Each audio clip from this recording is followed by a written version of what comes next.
Good afternoon, damn it. Good afternoon, sending you all the love. Mwah. Happy birthday to you, even if it's not your real birthday, because today is the first day of the rest of your life. I think that's the best version of that I've ever done before. Anyway, it's 12:06. I'm almost on time. Fantastic. Yes, I did my 9:30 session this morning with the Rebellious Business Network, and then I nipped into town to sort out a banking problem. Bought some Portuguese tarts, which are lovely and delicious. We'll have those for tea later on this afternoon. And then I'm back here now to do your 12 o'clock midday Monday Mindset Mastery session in the Facebook group. Hope you're all doing well. Hope you've had an amazing weekend, an amazing week before. I had a lot of interaction last week, which was fantastic. It's amazing. I love to have a little bit of interaction on these things. So please feel free to chat below and let me know if you're watching the replay and any thoughts you have on anything that I'm going to say. Today we're going to talk about gratitude because on Saturday night, I listened into the Alex Hormozi book launch thing, which you may or may not have seen all over social media recently. It depends on what you follow, I guess, and what the algorithm thinks you might be interested in.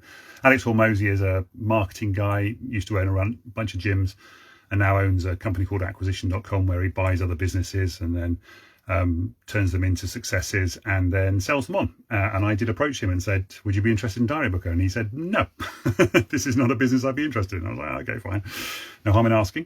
Not him personally, obviously his team is who I spoke to, but nonetheless. So yeah, he did this book launch last night, started at 5 o'clock, 12 midday Eastern time. And he talked for about half an hour, 45 minutes, and he basically blasted out his whole philosophy about his third book, which was basically all about how to set up a good funnel and get recurring revenue and all that kind of stuff. And it was fantastic.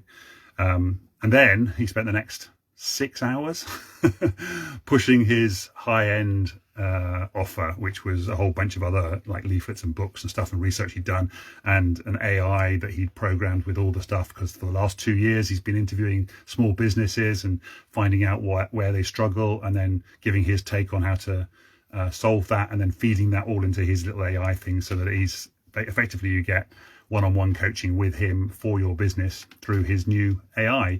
And you basically hear everything that he knows through the AI, which is kind of a cool way to do all of these things going forward. Definitely something that I will be looking to do in here at some point, so that, and in fact, it's probably something I should really think about doing ASAP, because and jumping on that kind of bandwagon for people to be able to do like a ChatGPT style conversation, but on your mental health specifically, because ChatGPT is okay, but it's not great. But getting my specific takes on all of these things, which would be great. Not sure how much it's going to cost though, but definitely something to look into for the future. I'm not quite there yet. I mean, also wanted to have an app as well for this phone, which I am going to be working on with my AI software developer, which basically takes about 4 or 5 of the apps that I would normally use during my morning routines, which I'm not currently doing at the moment, partly because it was so difficult to use them. Which was like an alarm clock thing that kind of tells you when to do the things, so you should schedule the things you want to get done. A link into like YouTube videos and channels and like motivational content, and into Blinkist's book of the day, but also blocks apps that you don't want to use in the morning. So for example, stop you from scrolling on Facebook and Instagram and all that kind of stuff, but maybe allow you to do certain little bits and pieces at certain times. So it's like, when I was doing my lives, for example, I was doing a live in Facebook, so I kind of needed to be able to do the live in a sort of hour-long block, but that's all I wanted. I didn't want it to tempt me into looking at Facebook for the rest of the time. But I also wanted to have a button on it that says, extend me by another 10 minutes, because I'm still talking, for example. Whereas that process was not very easy with any of the other apps that are available. Anyway. And then there was an exercise app as well that I was using, doing a Tabata timer, where I was, you do like 10 lifts where you basically just do this for 30 seconds. And then you get like a 10-second break and so forth. So again, that sort of thing needs to be built into the app, so you don't have to go out to another app and then back into the original app, and everything's just coordinated. So that's what I wanted to do. And then obviously you could then tie in the AI that says, oh, how are you feeling today? But then you can also tie into it as well the Create Happy Thoughts journal as well, because this bit here at the back, this bit here, which you're supposed to fill in the evening before you, and this is what we're going to talk about. Well, we're going to talk about gratitude in a minute. So I'm building up to that. Probably should have said that at the beginning. Anyway, it's in the title, so you kind of knew I was going to be talking about gratitude in a minute. So yes, on a Monday night, so tonight, for example, I'd be writing down 1 to 3 things that made me smile. That's what that first thing is. 1 to 3 things that I did today that was kind of unusual. Like I went to the bank today and I bought some Portuguese tarts. So those are things I actually did today. Actually, probably that's just one thing really. Started to pack for my Switzerland trip tomorrow. That would definitely be in there. Book hotel. I mean, I've done them already, but that would be the sort of thing that would go in here. Sorted out my parents' joint bank account, which is this one here. That's definitely a to-do. That's definitely one of those items that's going to get done in the next hour or so. Then we're going to go on gratitude, which we'll talk about in a minute. 1 to 3 things you're grateful for in your life. Usually the internet is good, having a bed, having a house, those are all great things. But obviously you want to try and step that up a little bit. Your health, my friends, my family, all the books I've got, the ability to buy things, the ability to buy those Portuguese tarts. That's in that gratitude column here. We'll come on to that in a minute. And then these over here, there's a question mark. I'm not sure how easy that is to see, question mark there. There's 3 things you're going to do tomorrow. So when you fill those in, you say, so tomorrow I'm going to fly to Switzerland. I'm going to take the National Express bus to Heathrow. I'm going to finish packing my bags, and I'm going to have a shower. So that's actually 4 things, but those are the 3 things that would potentially be in there. And then tomorrow night, when I'm in my little hostel in Zurich tomorrow night, I could write down here, flew to Zurich, had a shower, packed my bags, and those are the 3 things that I successfully did. And I can also refer back to here and say, yeah, I did those. But then also when you wake up on a Tuesday morning, the first thing you should do when you wake up in the morning, so this would be part of that app in the morning, would be what were the 3 things, what were the 3 things you made you smile yesterday? What were the 3 things you did yesterday?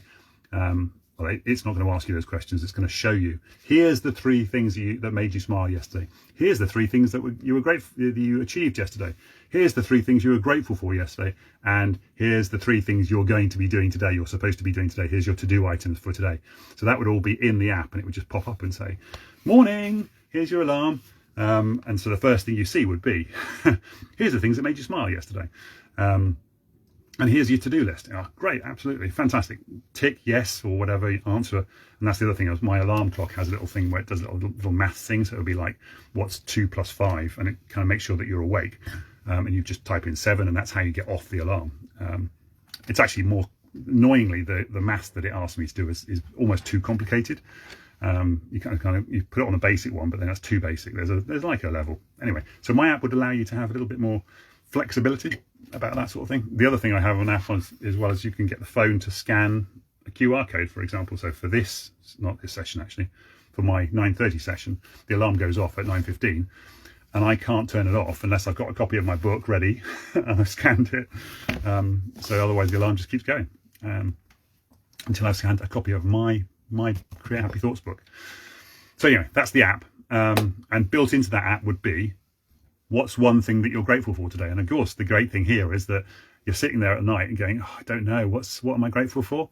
And he says, button there says, would you like some prompting? Would you like some help with figuring out something to be grateful for? And then the idea would be that the system would then say, do you have a house that you're living in? Are you lying in a bed right now where you should be? Those are things that you can be grateful for. Should we add those 3 in? Oh yeah, tick, tick, yes. Okay, I'm grateful for those things in my life. That's brilliant, fantastic. And then the next morning you wake up in your bed and it says, here's the thing you were grateful for last night, the fact that you're in a bed. And you go, oh yeah, that's true, I am in a bed and it's nice. And there are people who are not in a bed. That's great and fantastic as well. So that's the whole concept of that app, which I want to develop with my AI software developer at some point. So yeah, that's the plan. So great gratitude. So that gratitude thing that I was just talking about before there is something that can be quite tricky for a lot of people to feel grateful for things in their lives that they take for granted. And that's the whole point though. The reason you're taking them for granted is because you don't see them as something to be grateful for, because for you, they're just part of your normal life. So there's no reason to be grateful for them because they're just normal. Like the fact that you obviously bear in mind that for some people this will be not relevant, but for most people you have legs. You can walk around, you can walk up and down stairs, You can go outside into nature and you can walk around. Okay, fair enough. Some people are in wheelchairs and some people don't have any legs at all. Yeah, great. Not great, but that's a scenario that some people have. But then they can be grateful for the fact that they've got hands and arms.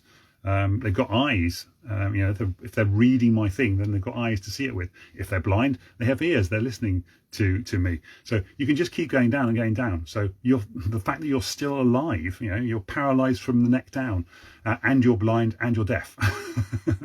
You're still alive. You can still taste food. That kind of thing. There's a limit beyond which it becomes kind of ridiculous, but you get the idea, is that no matter how bad your life is, there are things that you can be grateful for. It's just a matter of noticing them and picking them up. And that's the whole point of the exercise in this book, is to make you recognize them and write them down and go, right, this is what I'm grateful for. However, lots of people can have real trouble with seeing the fact that they're healthy. They haven't got any current sickness as being something to be grateful for. And this is where Alex Hormozi came in.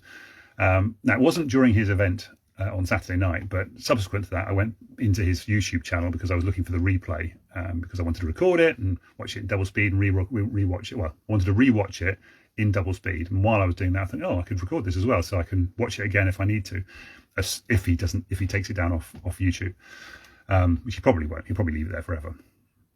But there was some golden nuggets in that first hour, 45 minutes, that I thought were really, really clever.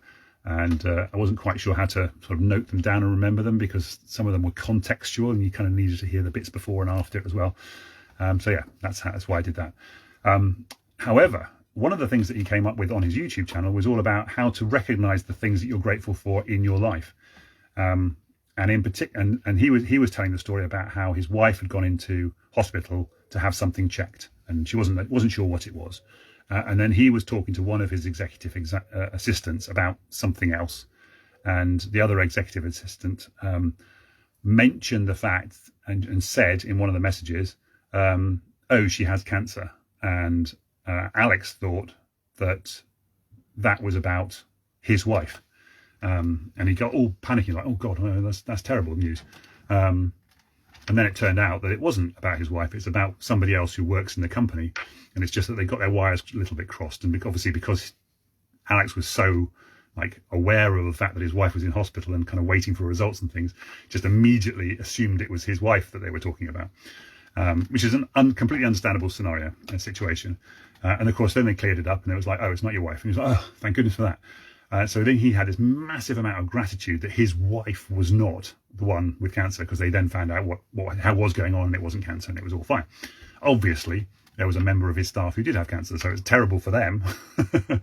But he had this massive wave of gratitude about the fact that his wife didn't have cancer. And he realized that was a really, really good way of recognizing things to be grateful for in your life, which was to imagine the worst possible scenario in your life and then recognize that you haven't got it, that it's not happened.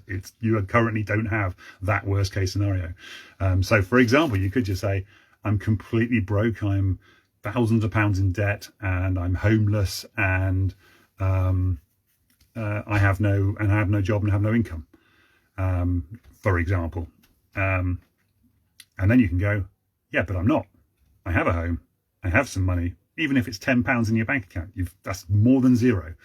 Or $10, obviously. I do have a house, and I do have an income source. Maybe you don't, maybe you do. It doesn't matter. If you do, that's something to be grateful for. I have all my arms and legs. It's like, what's the worst case scenario you can think of? And then recognize you haven't. That worst case scenario is not true. And so therefore you can be grateful for the fact that worst case scenario isn't true. Now, the interesting thing about that particular way of thinking about it is because you hear a lot of people saying there are people in this world who are much worse off than you. And you go, yeah, okay, fine. But that's them. That's not me. Why should I be grateful for the fact that I've got food? It's just a normal day, everyday thing, because people in Gaza haven't got food. That doesn't make me grateful for the fact that I'm okay and they're not okay. In fact, if anything, that makes me feel terrible that they haven't got it. And that's kind of the cancer story scenario situation going on there a little bit. But what you can do is you can say, imagine if I had no food and no access to food. That would be horrible. Yeah, but luckily I don't. So now I can feel grateful for it. That's the difference, is you're not saying like somebody else is suffering. You don't need somebody else to suffer for you to feel grateful about your thing. And that's the difference. So with this mindset is that you can change that so that you don't feel terrible about somebody else's bad situation, just so that you can feel good about your situation. You can feel good about your situation because you don't have this worst case scenario that you can invent, which doesn't necessarily apply to anybody else in the world. It obviously will, but you don't have to think about that other person while you're being grateful for the things that you've got, which can make you feel a bit like ungrateful that you're so lucky. You know, it can have the opposite effect, is the point I'm making here. So anyway, there you go. That's the concept behind this thing. Now, obviously, I always talk about Joe Howarth's cup of tea story. And speaking of cup of tea, it's not a cup of tea, but it's a cup of coffee. It's just been delivered to me in a cup. It's there you go. Just try not to tip it too much. There you go. Coffee, white, no sugar, coffee. Cheers. Brought to me by my mum. Very grateful for that. I was in town earlier on. I was going to go and grab a coffee from a coffee shop and put it into my takeaway cup, but I decided to save some money and not do that and have one at home instead, and have my mum make a cup of coffee instead. I did buy some Portuguese tarts, like I mentioned earlier on, so that's delicious for later on. But I saved a bit of money on the coffee because I wanted to get back for this as well anyway. So anyway, whatever.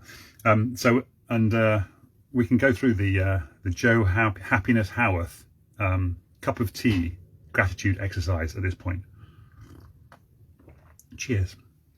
I'll put the lid back on that. We have a little lid that keeps the temperature surprisingly good when you do that.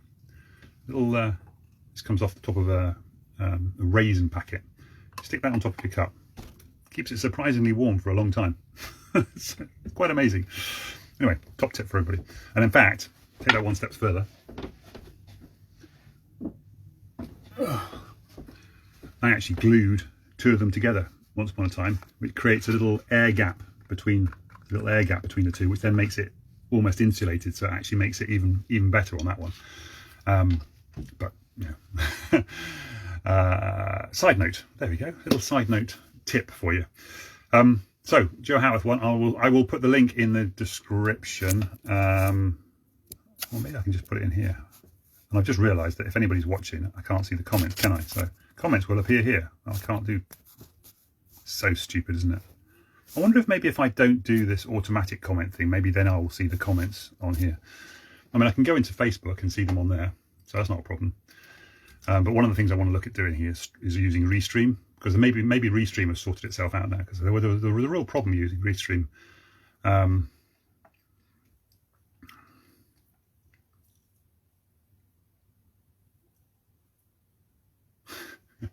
Sorry, I've just seen something on Facebook. It made me laugh. It's rude, so I won't mention it again.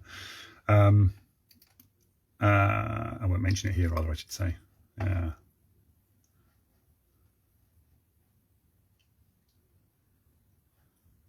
Okay.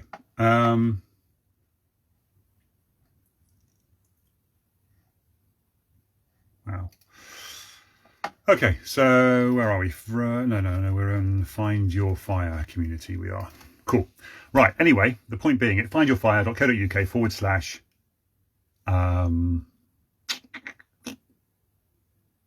/ Joe Howarth. I'm sure that's what it is.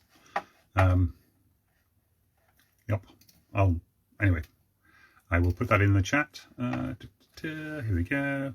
Anyway, so she starts off saying that she was with a client once, and I recommend watching her version because it's very cool, and it's obviously a real life story. So yourfire.co.uk / Joe Howarth.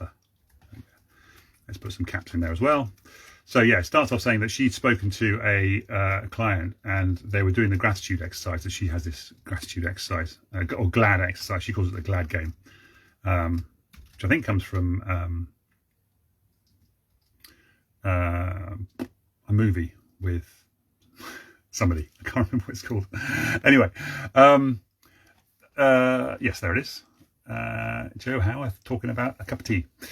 So she does this thing called a glad game where she basically says, I'm glad that, I'm glad that, I'm glad that. At the end of the day, she writes down like hundreds of them. She keeps on, and in her version, it's like, write as many as you can, just keep going, don't stop. And you're like, well, okay, right, but there's a limit. And that's the reason why on mine, you kind of limit it. You've only got three, you've only got 3 spaces, and obviously I've got an orange one there, so you can just write down one thing if you want, because this is designed specifically for people who are struggling with their mental health, in particular with depression. So it's trying to make it really easy for people, because when you start feeling like under pressure that I need to do like 20, because in her Facebook group she will quite happily write 20 or 30, and then it makes other people feel bad if they can't think of 20 or 30. But when you read through hers, she's like, oh, really, is that something to be grateful for? Kind of like I was saying earlier on. Anyway, and this guy was coming to the session and saying, I haven't got anything to be grateful for. All I did today was make myself a cup of tea, and that's a bit rubbish, isn't it? Joe tells the story beautifully. And she says, no, that's amazing. And he's like, what are you talking about? I said, no, a cup of tea. Oh, there's so many things to be grateful about a cup of tea. Or a cup of coffee for that matter. Cheers. Basically the same thing, just replace one thing with something else. You'll see why. So, you got a cup of tea. In order to make a cup of tea, the first thing you need is some water. So, what do you do to get water? You go to the tap in your house and you turn the tap on and you get clean, fresh water. Even that, by the way, I was blown away the other day. I saw a Facebook, Facebook, actually it might have been a YouTube one. Anyway, Instagram, no, it's probably on Instagram. An Instagram live or reel or something, where it was an American person saying, I'm in England and this is amazing. You can just turn the tap on and you can drink the water straight out of the tap. And I was like, I'm sorry, what? It's like, is that not a thing in America? I thought America was a first world country. And then I saw somebody else doing it as well. Somebody who lived in Dubai saying, oh, it's amazing. You can just drink water straight out of the tap in England. And I'm like, I'm sorry, what? It's like such an alien concept to me for something to be grateful for, is that you can drink the water straight out of the tap in England. But of course you're making a cup of tea, so you're boiling it anyway, so it's not really relevant in this situation. But, so you've this water. Well, where's that water coming from?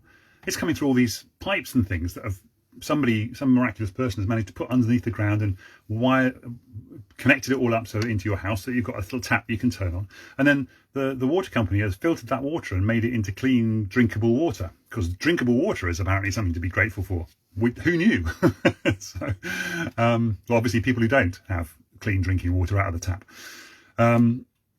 So you got water. And what are you putting that water into? You're putting it into a kettle. Okay, so you've got a kettle. Now here's an interesting thing as well. In Hungary, they don't have kettles. In America, they don't have kettles. It's like, how do you boil water? You boil it in the microwave. Ugh, it makes a horrible cup of tea. You don't want to do that. Get yourself a proper kettle. Proper kettle. You put the water in, you boil it directly in the kettle. You plop it on the, and again, it's a wireless kettle because they've invented those things these days. You plop it on the little thing, and it heats up and it knows when to turn off as well. So it's like that. Oh, but hang on a minute. How is the electricity getting there? How you haven't had to put it onto a fire. You haven't had to build a fire to put your pot on top of the fire and then watch that and be careful of the boiling water and kind of stuff. No, absolutely not. You've got electricity. Somebody's arranged it for all this electricity to come to your house. And bear in mind, again, if you're in Africa, I know this is kind of the opposite of what I was saying about earlier on. There are people who have no electricity, and they have some of them have like a wind generator or a solar panel generator, but sometimes in the middle of nowhere, you got nothing. You have to build yourself a fire to be able to cook food. Of course you do. You've watched these survival things on TV. That's exactly what they do. Madness. So you've got this electricity that'll turn your kettle on, and then the kettle is designed so that you don't have to stand there and watch it. You can go and do something else, and eventually it just goes pop, and it's finished boiling the kettle. That's beautiful. Again, use a microwave. It's not quite so straightforward, is it? You don't know when the water is actually boiled, because water needs to be properly boiled to make a cup of tea. Actually needs to be less than boiling for coffee, by the way. Just a top tip. Because otherwise you burn the coffee and gives it a really bitter flavour, and you don't want that.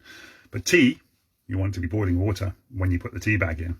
Which is also why you don't put the milk in first. If you're making the actual tea itself. Obviously you want to make it in a teapot, ideally, with loose tea leaves. But got a tea bag, it's fine. Oh, but hang on a minute, where's that tea bag come from? That's come from India or Africa, Kenya, for example. So that's come all the way here, and somebody's arranged for that box of tea bags to be sent to you. And Well, sent to you, but well, it could be, because if you buy it from Amazon these days, blimey, you've got Amazon to be grateful for, that you get this tea sent to you and actually delivered to you, and there's a person who delivers the tea bags to you. You haven't got to go out to a shop to buy them.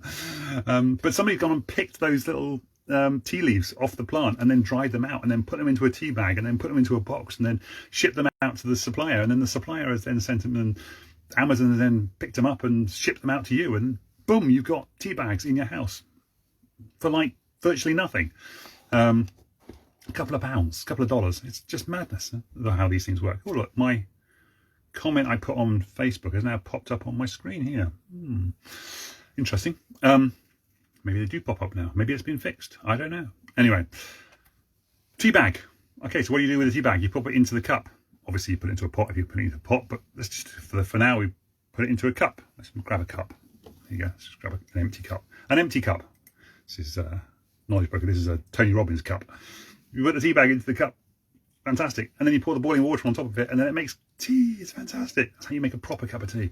You wait for it to get just the right colour, and you take a teaspoon out of the cup and, oh, hang on a minute. Wait a minute. We've got a cup. Where's this cup from?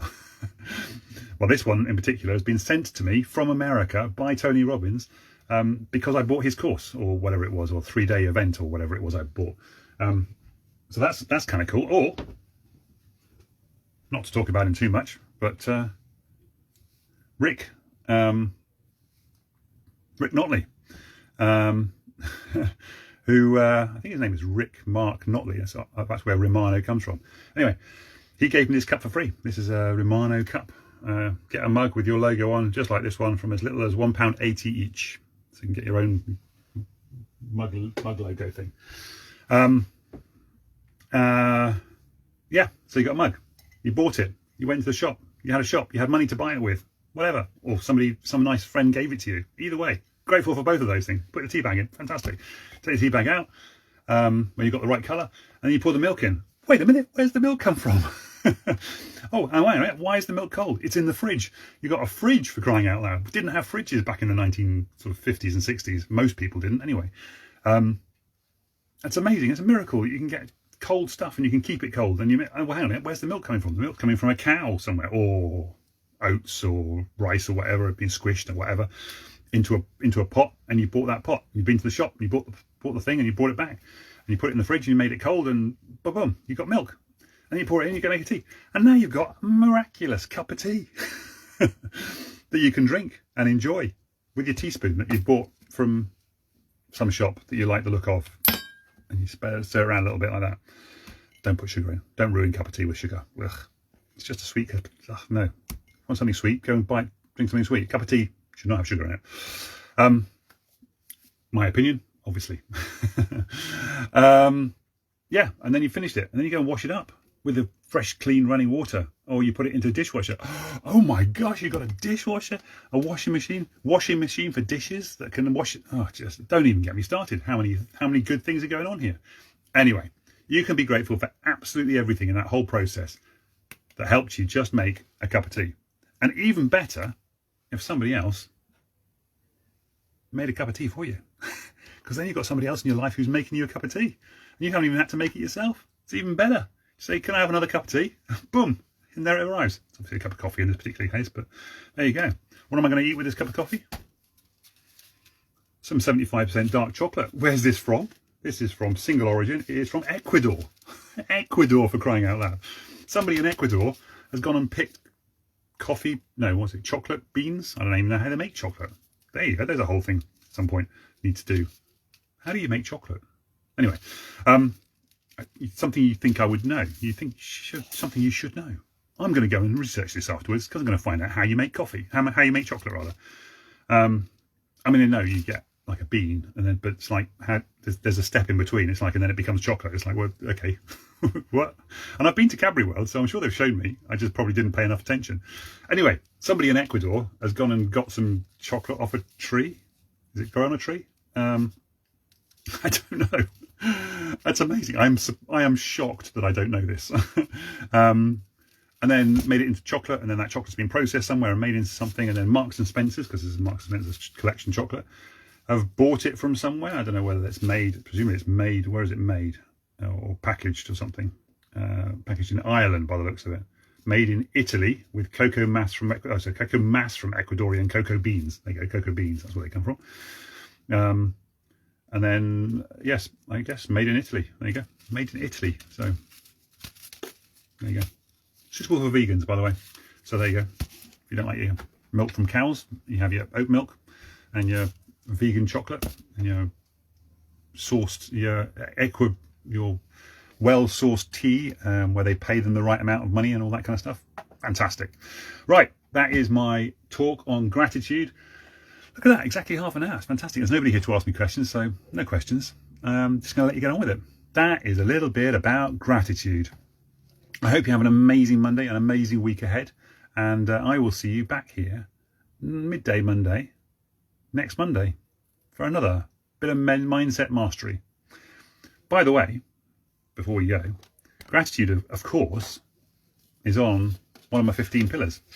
So when you look on the cube, and you look on the top of the cube, and you've got the three main pillars that we start off with, which is the red. This is like emergency. We need to sort this out. Recognizing the inner voice inside your head that's chattering away to you negatively or whatever, however that manifests for you. Some recognizing that the breathing can change your physical attitude and your mental attitude almost instantaneously. Good breathing. So remember the birthday breathing exercise, which we will do in a moment. And then the third one is a gratitude exercise, being grateful for the things in your life that you do have that other people don't have, but you don't have to worry about other people anymore. You've now got an exercise that you can use to say, I am grateful for all the things in my life, regardless of anybody else in the world, because I am me and I'm grateful for the things that I've got, not at the detriment of anybody else in the world. Fantastic. Breath work. Let's do a quick breathing exercise. Let's do birthday breathing, because we haven't done those for ages. So birthday breathing, how it works? You take in 5 breaths through your nose, and you count to 5 while you're doing it. Then you this is with your right hand, and you take your right hand and you put it onto your heart, which is just underneath your left boob, or your left chest muscle. What's that one called? Can't remember what it's called. Anyway, just underneath your right nipple. That's where your heart is. It's a little bit further across the middle, obviously, but just generally this there. That looks a bit dodgy on the Facebook, I noticed. Anyway, there's your heart right there. Put that hand on your heart, and then with the other hand, hold the breath for a count of 5, and then blow out the candles on the cake. Imagine this is a cake, and it's your birthday, and you're blowing out the candles on the cake. And that's your birthday breathing exercise. But while you're doing that, you can also be thinking about something that's made you smile, something that you've done today, something that you're grateful for, and then something you're going to do in the next period of time. So now it will be like, what am I going to do for the rest of the day? What's the one thing I'm going to get done later on today?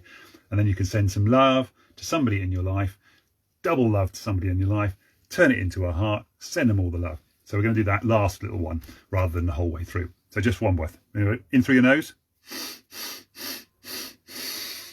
5. The last one's a little bit longer to make sure you fill your lungs. Hand on your heart. Hold your breath.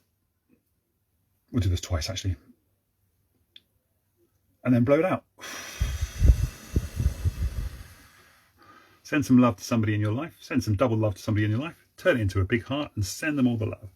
Do that again, but this time without me talking. So, 5 in through your nose.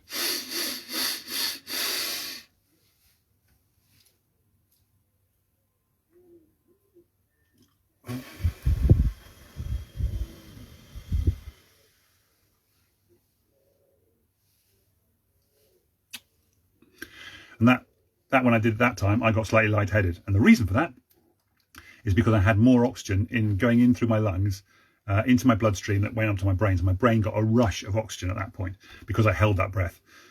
Just a little bit on that side before, and we'll do this one more time before we go away, because then I'll send you the love, and then that'll be the end of the talk. So when you're breathing into your lungs, if you're trying to imagine, I'm sure you've all done it before, when you're getting onto a train and it's really busy. I just realised I forgot to put my lid on my coffee. There you go. Really busy train, and you're standing there on the platform. The train pulls in. It's really, really busy. It's absolutely packed, and the doors open, and you're thinking, "Oh, crikey, I'm never getting on here. There's too many people on there." And then people start to come off the train. You go, "Oh, okay." So you stand back. You let all the people come off the train, and then there's space for you to get onto the train. Great. So you get onto the train and you go away. If you imagine your lungs are a similar sort of thing. When you breathe in, You're breathing in oxygen into your lungs, down into the lungs. That's you waiting for the train. And then the blood comes around your body, comes up into your lungs, and it's full of carbon dioxide. And that carbon dioxide needs to get off the blood or out of the blood and into your lungs. And that then makes room for the oxygen to get into your blood. And then the oxygen can all fill your blood up to it.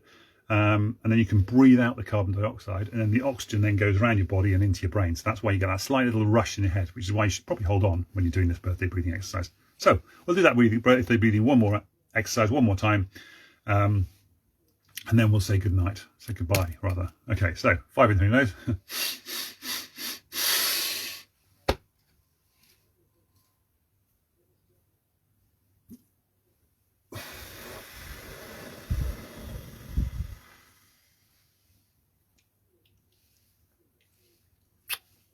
Love you all. Take care. See you next week. Bye.